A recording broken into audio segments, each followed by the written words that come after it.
பாபிலோனுக்குள்ள வேறொரு ராஜாவின் ஆட்சிக்கு கீழே நின்ற ஒரு 3 பேர், ஷத்ராக், மேஷாக், ஆபேத்நேகோ. தன் சொந்த தேசத்தில் நிக்கிறது பெரிய சாட்சி அது அல்ல. இது அந்நிய தேசத்துல இன்னொருத்தனுடைய ஆட்சியின் கீழே இருக்கிற ஒருவன் 3 பேர் நின்று சொல்றாங்க, நாங்கள் ஆராதிக்கிற தேவன் எங்களை விடுவிக்க வல்லவன். அடுத்த வார்த்தை இப்படி சொல்ற, அவர் ஒருவேளை எங்களை விடுவிக்காமற் போனாலும் நான் நின்று சொல்லுவேன், நான் ஆராதிக்கிற ஆண்டவர் நல்லவர். இதை சொல்ல சொல்ல சொல்ல பிரச்சனை ஜாஸ்தியாகும். 1 மடங்கு எரிந்த தீ இப்ப எத்தனை மடங்கு ஆகுது? அவங்களுக்குள்ள இருக்கிற நிச்சயம் அதுதான், அவர் எங்களை விடுவிக்க வல்லவர். ஆண்டவர் அப்படிப்பட்டவர்.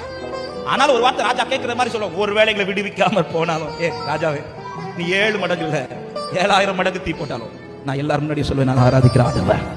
இதனால நடந்த அதிசயம் என்ன? இப்பொழுது இவர் தீ தூக்கி போட்டார்கள், சோதனை ஸ்டாப் ஆகும். அந்த சோதனை கர்த்தர் அனுமதித்தார். அந்த சோதனை அனுமதிக்கப்பட்ட போது எல்லா கண்ணும் ஒரு காட்சியை பார்க்கிறது. போடப்பட்டது 3 பேர், ஆனால் அவர்கள் நடுவில் இன்னொருத்தர் வந்து நின்றார். ராஜா கேட்கிறார், எப்ப எத்தனை பேரை தூக்கி போட்டவன் சொல்றான், ராஜாவை 3 பேர். இல்ல, இன்னொருத்தர் உள்ள நிக்கிறாரு, நம்ம ஆளு எவனாவது விழுந்தானா? அப்ப சொல்றான், தூக்கி போட்டு நம்ம ஆளு 2 பேர் செத்து கிடக்குறான் வெளியில. உள்ள 3 பேர் தான். ராஜா இல்ல, 4வது ஒருத்தர் இருக்கிறார், அவர் மனுஷனை போல அல்ல, அவர் தேவகுமாரனுக்கு ஒப்பார்.